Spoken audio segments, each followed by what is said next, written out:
তোমাদের জন্য আবারও নতুন একটা ভিডিও নিয়ে চলে আসলাম। বন্ধুরা, ঘটনাটি শুরু করার আগে ছোট্ট একটু অনুরোধ, ভিডিওটি শুরু থেকে শেষ পর্যন্ত দেখো, আশা করি অনেক মজা পাবে। আর আমাকে ভালোবেসে থাকলে এখনই আমার চ্যানেলটি সাবস্ক্রাইব করে পাশে থাকা বেল বাটনটি বাজিয়ে দিয়ে আমার সাথেই থাকো। আজ আমি তোমাদেরকে যে ঘটনাটি শোনাতে যাচ্ছি সেটি অনেক মজার। আজ তোমাদের জন্য আমার আপুর সাথে ঘটে যাওয়া একটা দারুণ ঘটনা নিয়ে চলে আসলাম। মজা নিতে চাইলে না টেনে পুরো গল্পটি শোনো। আমার নাম রিতা। এই তো 2 দিন আগে 20 বছর শেষ করে 21 বছরে পা দিলাম। অনার্সে পড়াশোনা করছি। বাবা মায়ের একমাত্র মেয়ে আমি। একমাত্র মেয়ে হয় অনেক আদরের সন্তান আমি। কখনো গায়ে একটা মশা পর্যন্ত বসতে দেয়নি তারা। আমাকে এতটাই আদর করতো যে যখন যা চাইতাম তাই পেতাম। কিন্তু এই সুখ হারিয়ে গেল আমার কপাল থেকে যেদিন আমার মা হঠাৎ করে মারা গেলেন। মায়ের হঠাৎ মৃত্যুতেই আমি পুরোপুরি ভেঙে পড়লাম। বাবাও একদমই চুপচাপ হয়ে গেছে। আগের মতো বাবা আমার সাথে কথা বলে না, হাসে না। এভাবেই চলতে লাগলো আমাদের দিনগুলো। আস্তে আস্তে বাবা নিজেকে অনেক ঠিক করে নিলেন। বাবা এখন আমার অনেক যত্ন করেন। মায়ের অভাব আমাকে সে বুঝতে দেয় না। মা বেঁচে থাকাকালীন আমার জন্য যা যা করেছে বাবাও ঠিক তাই করে এখন আমার জন্য। বাবা প্রথম দিকে ভালো রান্না করতে পারতেন না, তবেই এখন খুব ভালো রান্না করেন। বাবাও খুব ব্যস্ত থাকেন এখন, কিন্তু কিছুই করার নেই, কাজ না করলে খাবো কি। মা মারা যাওয়ার 1 বছর পার হয়ে গেল। আমিও অনার্স 2য় বর্ষে উত্তীর্ণ হলাম। মাকে ছাড়া যে কিভাবে দিনগুলো কাটে বুঝতেই পারছি না। কখন রাত হচ্ছে আর কখন সকাল হচ্ছে তা আমি একদমই টের পাচ্ছি না। বাবাও ইদানিং হঠাৎ চুপচাপ হয়ে গেছে। মা থাকলে হয়তো আজ আমাদের দিনগুলো খুব হাসি খুশি ভাবে কাটত। এদিকে আমার যত বয়স বাড়ছে আমি ততই সুন্দরী হচ্ছে। আমার বাগানের ডাবজোড়া বেশ বড় হয়েছে। ডাবের ফুলগুলো বেশ বড় বড়। আমি দেখতে এখন খুবই আকর্ষণীয়। রাস্তায় বের হলে ছেলেরা আমার দিকে তাকিয়ে থাকে। ব্যাপারটা আমার ভালোই লাগে, কিন্তু আমি ছেলেদেরকে বুঝতে দেই না। বাবা ইদানিং কেন যেন চুপচাপ হয়ে গেছে, তা আমি এখন আন্দাজ করতে পারছি। এক সকালের ঘটনা। আমি ভার্সিটি যাওয়ার জন্য তৈরি হচ্ছিলাম। বাবা তখনও ঘুমিয়েছিল। এমনকি বাবা প্রতিদিন সকালে ঘুম থেকে ওঠে, কিন্তু আজ বাবা এত বেলা হয়ে যাওয়ার পরও ঘুম থেকেই ওঠেনি। তাই বাবাকে ডাকতে তার রুমে চলে গেলাম। গিয়ে দেখি বাবা তার খেলাটি হাত দিয়ে ধরে রেখেছে। বাবার এমন অবস্থা দেখে আমি রুম থেকে বের হয়ে গেলাম, কেননা বাবা আমাকে দেখলে খুবই লজ্জা পাবে। তাই রুম থেকে বের হয়ে আসলাম। আজ মা থাকলে হয়তো বাবা মায়ের সাথে খেলে তার যন্ত্রটা মেটাতো। আমি এখন বড় হয়ে গিয়েছি, তাই বাবা দ্বিতীয় বিয়ে করতেও পারছে না। বাবার জন্য এখন আমি কি করতে পারি সেটা নিয়েই ভাবতে লাগলাম। ভাবতে ভাবতেই আমি কি আবার বাবার যন্ত্রটা মেটাতে পারবো? আমি যদি বাবার সাথে খেলা করে বাবাকে সুখ দিই তাহলে ব্যাপারটা কেমন হবে, কিন্তু বাবাকে বলবো কিভাবে, সেটাই হচ্ছে সমস্যা। এক সকালে আমি আমার রুমে পড়াশোনা করছিলাম। বাবা তখন আমার জন্য নাস্তা নিয়ে আসলো। বাবা আমার বাসায় এসে বসলো, তারপর জিজ্ঞাসা করলো, তোর লেখাপড়ার কি অবস্থা? আমি বললাম ভালো। এরপর বাবা আমার জন্য নিয়ে আসা খাবারগুলো নিচে আমাকে খাইয়ে দিচ্ছে। আমি জিজ্ঞাসা করলাম, বাবা আজ হঠাৎ আমাকে খাইয়ে দিচ্ছ যে? বাবা বলল, আজ তোকে খাইয়ে দিতে খুব মন চাইছে, তাই আর কি। তোর মা থাকলে আজ তোকে খাইয়ে দিত। মায়ের কাজটা না হয় আজ থেকে আমিই করলাম। বাবার কথা শুনে আমি খুব খুশি হলাম। বাবা আমাকে বলল, আজ তোকে খুব সুন্দর লাগছে। খাওয়া শেষ করে বাবা চলে গেল। কিছুক্ষণ পর বাবা আমার রুমে আবারও আসলো। বাবা আমাকে বলল, রিতা তোকে একটা কথা বলার ছিল। আমি বললাম, হ্যাঁ বাবা বলো, কি বলতে চাও? বাবা কিছুক্ষণ চুপ করে অপলক দৃষ্টিতে আমার দিকে তাকিয়েছিল। তারপর বলল, না কিছুই না, এমনি, তুই ভালো করে পড়। তারপর রুম থেকে চলে গেল। কিন্তু আমার মনে তখনও সন্দেহের সৃষ্টি হলো।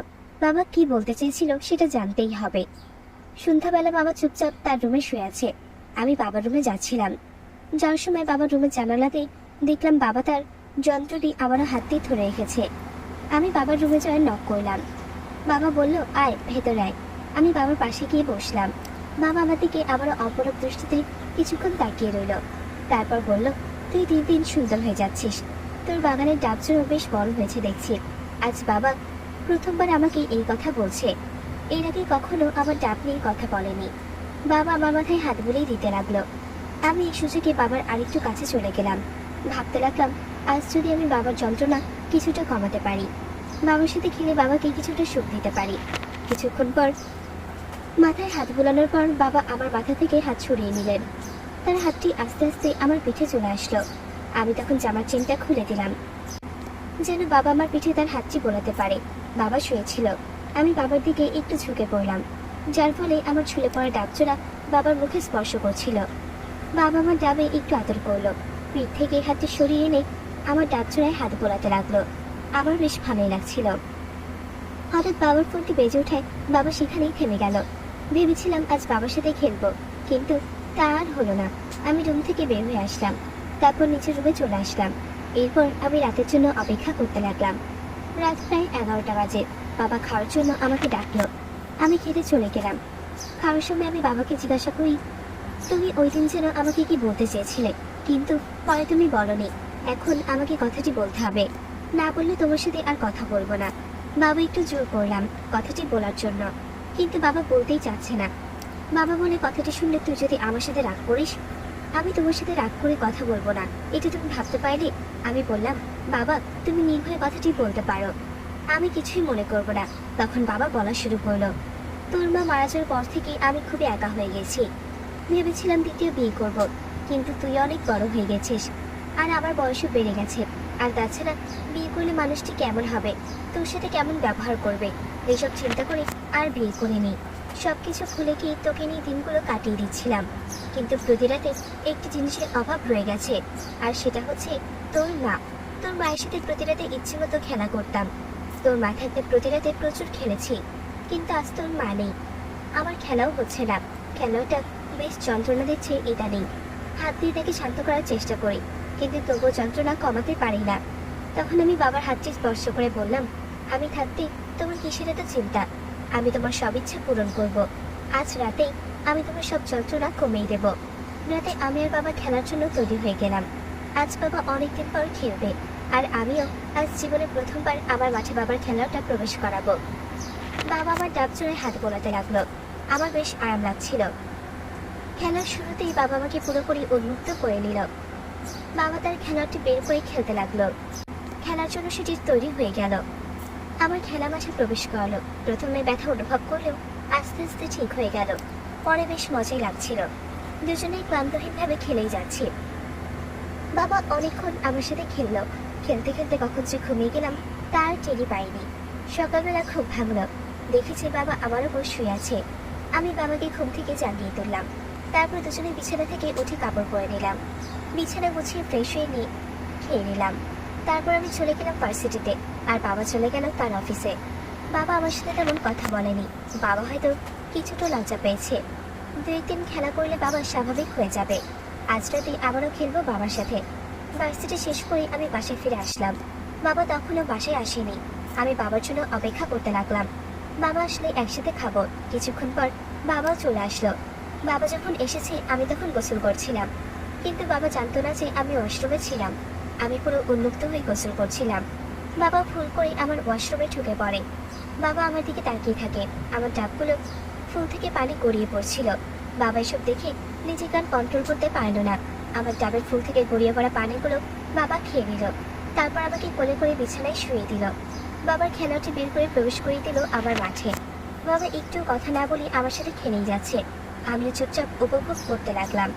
বাবা আমার সাথে অনেকক্ষণ যাবৎ খেলা করছে। খেলতে খেলতে বাবা ক্লান্ত হয়ে পড়ে। আমি আজ ক্লান্ত হয়ে গেলাম। খেলা শেষ করে আমি আর বাবাকে খেতে দিলাম। আমরা দুজনেই খেতে বসলাম। বাবা আমাকে বলল, তোকে ওই অবস্থায় দেখে আমি নিজেকে আর কন্ট্রোল করতে পারিনি, তাই ইচ্ছে মতো খেলে নিজের শখ পূরণ করে নিলাম। আমি বাবাকে বললাম, সমস্যা নেই বাবা, আমরা প্রতিদিন এইভাবেই খেলবো। বাবা কিছুক্ষণ কি যেন চিন্তা করে আমাকে বলল, তোর বিয়ে হয়ে গেলে কার সাথে খেলবো? আমি বললাম, তখন দুজনের সাথেই খেলবো, আর তোমার জন্য দরকার হলে আমি বিয়ে করবো না। বাবা আমার কথাটি শুনে খুব খুশি হলো। বাবাকে সুখ দিতে পেরে আমি খুবই খুশি। যাই হোক, এই ছিল আমার আজকের ঘটনা।